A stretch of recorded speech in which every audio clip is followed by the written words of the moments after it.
Pension धारकों को मेरा सादर प्रणाम। सूत्रों के हवाले से आपको मालूम होगा कि बजट में पेंशन बढ़ोतरी के लिए कोई सार्थक प्रावधान हो, जिसके लिए देश के कोने कोने से सरकार पर दबाव बनाने के लिए एनएसी के राष्ट्रीय अध्यक्ष कमांडर अशोक राव जी ने 13 जनवरी से 27 जनवरी तक देश भर में ईपीएफओ पर प्रदर्शन और श्रम मंत्री को ज्ञापन, जिले के डीएम ऑफिस पर प्रदर्शन और प्रधानमंत्री को ज्ञापन, सांसदों के आवास पर प्रदर्शन, अनशन, धरना आदि का कार्यक्रम रखा था, जिसका पूरे देश में जोरदार तरीके से कारवां हुआ। दूसरी ओर राष्ट्रीय महासचिव वीरेंद्र सिंह रजावत जी ने एक सप्ताह तक दिल्ली में रहकर कुछ विशेष व्यक्तियों, सीबीटी मेंबर्स और ईपीएफओ के अधिकारियों से मुलाकात कर दबाव बनाया और जानकारियां जताईं। केरल, तमिलनाडु, आंध्र प्रदेश, तेलंगाना, कर्नाटका, गोवा, गुजरात, महाराष्ट्र, मध्य प्रदेश, राजस्थान, छत्तीसगढ़, झारखंड, पश्चिम बंगाल, आसाम, बिहार, उत्तर प्रदेश, उत्तराखंड, हिमाचल प्रदेश, पंजाब, हरियाणा, दिल्ली आदि सभी राज्यों में पेंशनरों ने यथासंभव प्रदर्शन आंदोलन किए, जिसको सोशल मीडिया और प्रिंट मीडिया ने भी खूब प्रसारित और प्रकाशित किया, जिसकी गूंज गूंगी बहरी सरकार तक जरूर पहुंची होगी। प्रधानमंत्री के संसदीय क्षेत्र वाराणसी में भी पेंशनरों ने उनके कार्यालय और ईपीएफओ में ज्ञापन दिए। अंत में दावणगीर में कर्नाटका की स्टेट वर्किंग कमेटी की मीटिंग हुई, जिसमें पेंशनरों को स्पष्ट संदेश दिया गया कि अगर बजट में पेंशन बढ़ोतरी के संबंध में कोई प्रावधान नहीं होता है तो 9 मार्च से आरंभ होने वाले संसद के बजट सत्र के दूसरे चरण के पहले दिन से ही दिल्ली में करो या मरो आंदोलन के लिए तैयार रहें। वर्किंग कमेटी को राष्ट्रीय मुख्य समन्वयक रमाकांत नरगुण जी के अतिरिक्त एसए कुलकर्णी जी, एसएम स्वामी सुवाना, वीर कुमार गढ़, अनिल इनामदार आदि ने संबोधित किया।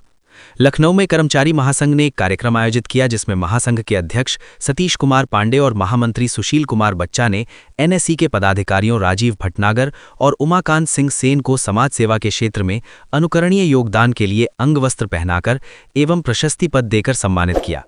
कार्यक्रम में अनेक संगठनों के वरिष्ठ पदाधिकारी, अधिकारी और कर्मचारी शामिल रहे। आपको पिछले वीडियो में ये बताया गया था कि 30 जनवरी को श्रम मंत्रालय की एग्जीक्यूटिव कमेटी की होने वाली मीटिंग अनिश्चित काल के लिए पोस्टपोन कर दी गई है।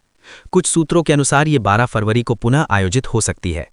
इस संबंध में कमांडर साहब ने श्रम मंत्रालय और ईपीएफओ के अधिकारियों से जो जानकारी प्राप्त की थी, उसे भी आपको बता दिया गया है। जो साथी पिछला वीडियो नहीं देख पाए हैं, उनकी जानकारी के लिए बता दें कि अधिकारियों ने बताया था कि मीटिंग के कैंसिल होने से बजट में किसी प्रावधान पर असर नहीं पड़ेगा, क्योंकि सारी सूचनाएं और आंकड़े पहले ही श्रम मंत्रालय को प्रस्तुत कर दिए गए हैं।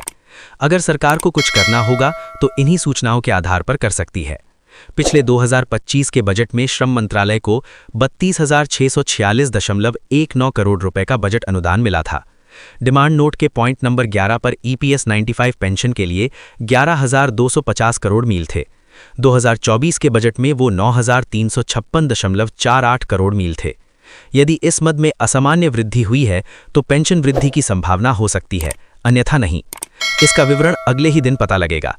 पेंशन बढ़ोतरी की खबरें तो कुछ दिनों से फैलाई जा रही हैं, पर इस सरकार से कोई ज्यादा उम्मीद नहीं करनी चाहिए, वरना ज्यादा निराशा होगी।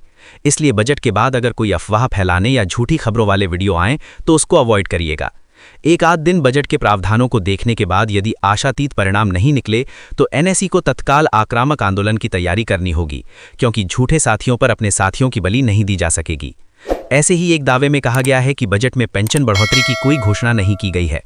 यदि श्रम मंत्रालय का बजटीय प्रावधान बढ़ा दिया गया है तो पेंशन सीबीटी में हो सकती है, जो कि फरवरी में आयोजित हो सकती है।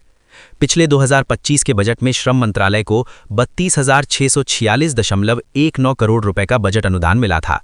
डिमांड नोट के पॉइंट नंबर 11 पर ईपीएस 95 पेंशन के लिए 11,250 करोड़ मील थे। 2024 के बजट में वो 9,356.48 करोड़ मील थे। यदि इस मद में असामान्य वृद्धि हुई है तो पेंशन वृद्धि की संभावना हो सकती है, अन्यथा नहीं। इसका विवरण अगले ही दिन पता चलता है। तब तक के लिए जय हिंद, जय भारत।